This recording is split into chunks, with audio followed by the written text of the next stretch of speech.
Welcome back to Leading Edge. This first weekend in October brings us to the 3-month anniversary of a terrible moment for our city, certainly one of our city's families. It was July 4th when a gunman's bullet took the life of Toledo Police Officer Anthony Dia. I welcome the two Leading Edge Officer Dia's dad, his father, Tony Dia. He's a Republican-endorsed candidate for Toledo City Council. And Tony, we will get to your race certainly in a moment. But I'm sure everyone out there would like to know how your family, Anthony's widow, Jayme, the kids, how are you folks doing? We're okay. We're taking it day by day. We have some days that are a lot harder than others, and some days that are a little bit easier. I think we all believe, being God-fearing people, that he's in a better place, but we miss him. We miss him a lot. Yeah. I miss his presence. Yeah, I remember back at the time I read a quote. You called him your best friend. Yeah, he is my best friend. Yeah. Well, I for the viewers, I know you'd want me to ask Tony, and thank you for going there with me. Now, we know that you were actually vocally active in efforts to support police and maybe raise some warning signs about police reforms even before the tragedy. But then since this step into politics, is Anthony's death the catalyst, or asked differently, would you be running if your son were still alive? Most likely, no. The reason I decided to, me and Anthony used to talk about it, but then just seeing all the support and the love that the Toledo people showed our family, and it just really drove me to try to give the city something back, some honesty, some integrity in our city government. And that's what really just pushed me over the edge to decide to do it. Yeah. Let's get into stuff, because you get into politics, stuff flies around. You probably are learning that already. Okay, so somebody out there, otherwise well-meaning, and they say, you know what, I am so sorry for his loss. But he's kind of using his son's death as a springboard for his own interests. I mean, as a political advantage. Step into that one for me, Tony Dia. You know what? If, that's the only reason I'm doing it is because of my son's death. And, I'm not saying I'm smarter than everybody, but what I do bring to the table is I've been self-employed almost my entire adult childhood. My adult life. Sure, yeah, I get it. I was in a bar business. That bar was destroyed in 2013 by a fire. I had to file bankruptcy. I lost almost $1 million home. I had all my cars repossessed. I had to start over from nothing. And, it took me several years, 4 or 5 years, to get back on my feet. I'm doing well again, and I believe I'm a great businessman. So I bring, the city's a big business. It needs to be treated like a business. I really, when I'm elected, and you know how I said when I'm elected, I want to put together,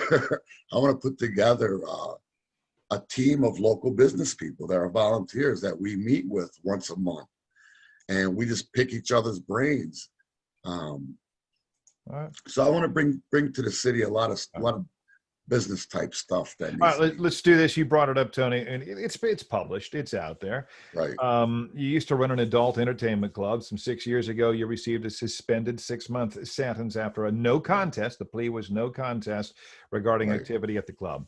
So running as someone who wants to clean up council, especially in the wake of the departures of 4 members facing bribery charges, are you coming from the best cleanup position?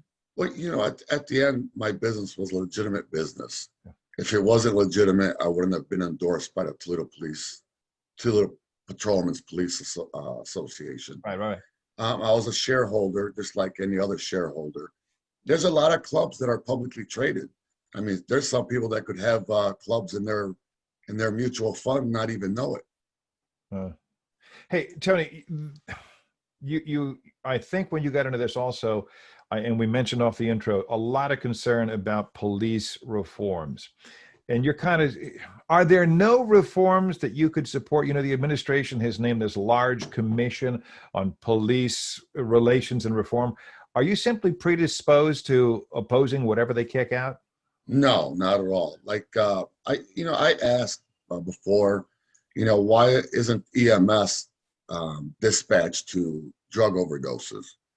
The response was, which I didn't know, well, the police are out patrolling, so they're usually the ones that are the closer to the Closest to 'em? overdose. Uh, I went and testified at the State House in front of Senate, and one of the senators, I forgot his name, asked me because he was about reform, and I'm about reform if it makes sense. You know what I mean? okay. He's Okay. like, Let me do well, this. Go ahead. I'm sorry. okay, Finish. No, yep. finish. And his question was, well, why can't we send the police, somebody else for a child that's locked in the house by themselves?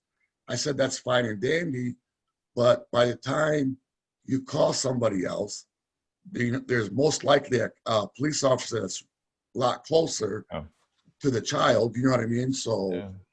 On this note, you're running as a Republican. Republicans tend not to be big union people. Do you think police unions have too much power when it comes to protecting their ranks, especially any bad apples that might surface?